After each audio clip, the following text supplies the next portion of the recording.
Hey everyone, and welcome. Have you ever wondered how students are actually getting their homework done these days? Well, something huge is happening in education. A quiet tech revolution that's changing everything. How we research, how we write, even how we think. So let's dive right in. So let's just start with the big question, right? Think back to how you did it. All those hours in the library, the piles of books, the endless searching. Is that still what it's like, or has the game just completely changed? Oh, yeah, the game has totally changed. And the new star player is, you guessed it, generative AI. For this new wave of students, it's not just another app or a website, it is rapidly becoming the main event. Okay, so just to make sure we're all on the same page, what exactly is generative AI? Well, unlike older AI that might just sort or predict things, this stuff creates. It can literally produce new original content. We're talking about an AI that can write an essay, compose a piece of music, or even create a picture from scratch, all based on a simple command from you. And this right here shows you just how massive the shift is. You've got the old way, on the left, slow, manual, digging through tons of different sources. And on the right, the new way, instant results, super efficient, and it gives you one customized answer.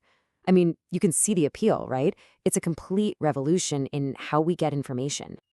So, to really get what's going on, we're going to break down this really fascinating new study. It looked directly at how young people in India are using AI for their schoolwork, and it gives us this incredible window into the mind of the modern student. All right, let's look at the breakdown. The study surveyed 206 young people from ages 16 to 30, all across 27 different cities in India. And the goal here wasn't just to see if they were using AI, but to get into the why.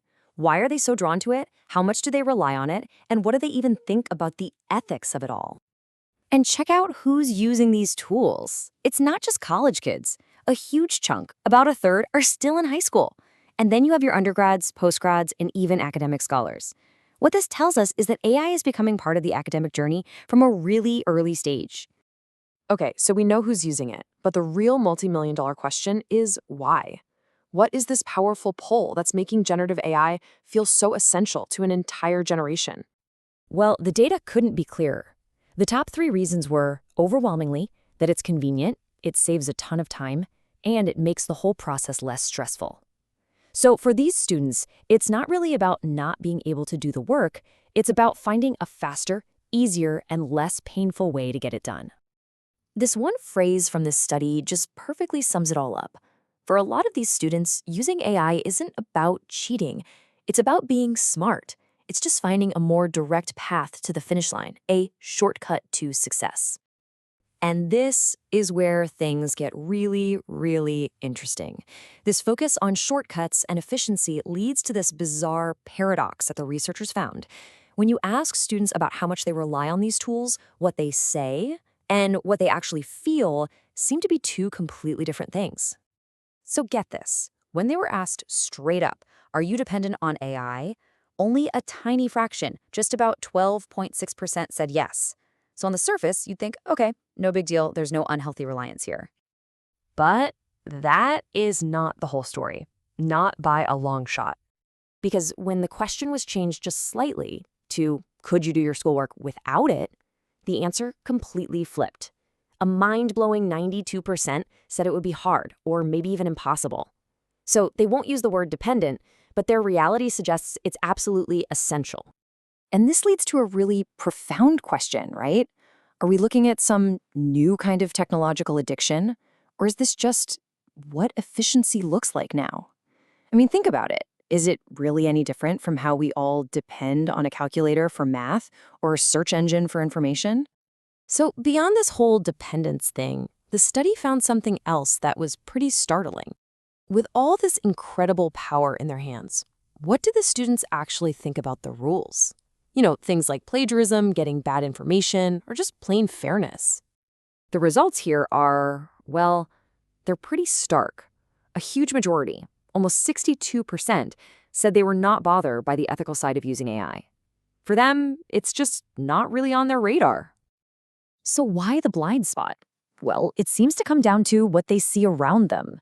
The vast majority aren't worried about getting into trouble because, frankly, they've never seen anyone get into trouble for it.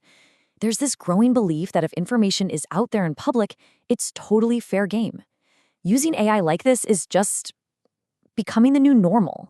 So when you put it all together, the obsession with convenience, that hidden dependence, the ethical blind spot, it all leads to this one massive question that we all have to face.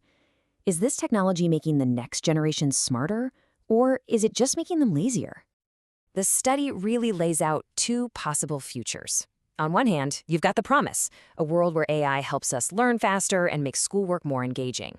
But then there's the other side, the peril, a future where we become so over-reliant on these tools that our own critical thinking skills just fade away. We become, in a word, indolent. The study's author just nails this tension with this quote. It's a classic double-edged sword, isn't it? AI can drive incredible efficiency in learning, but it can also pave the way for laziness. The technology itself isn't good or bad. It's all about how we decide to use it. And that leaves us right here with the big final question. As AI weaves itself into the very fabric of education, what is it truly teaching the next generation? Is it the skill of efficiency or the habit of indolence? The answer to that is probably going to define what education looks like for a long, long time.